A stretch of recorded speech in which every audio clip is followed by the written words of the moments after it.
తిరుమల శ్రీవారిని దర్శించుకున్నారు పాలకుర్తి కాంగ్రెస్ ఎమ్మెల్యే మామిడాల యశస్విని రెడ్డి. తన కుటుంబ సభ్యులతో కలిసి వైకుంఠ ద్వార దర్శనం చేసుకున్నారు. తాను ఎన్నికల్లో పోటీ చేసినప్పుడు గెలిచాక తిరుమల వస్తానని మొక్కానని అన్నారు. ఆ మొక్కును ఇప్పుడు వచ్చి తీర్చుకున్నానని తెలిపారు ఎమ్మెల్యే యశస్విని రెడ్డి.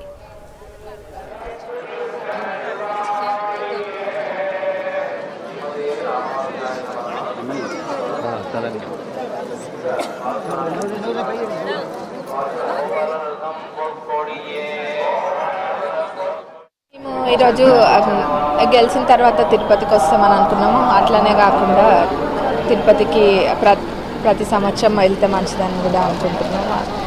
తిరుపతికి వచ్చి దర్శనం చేసుకోవడం జరిగింది. వైకుంఠ ద్వారము నుంచి కూడా వెళ్ళడం జరిగింది. మరి మా పాలకుర్తి ప్రజలందరి తరపున కూడా మొక్కుకున్నాం. మా కుటుంబానికి పాలకుర్తి ప్రజలందరినీ కూడా చల్లగా చూడాలని కోరుకున్నాం.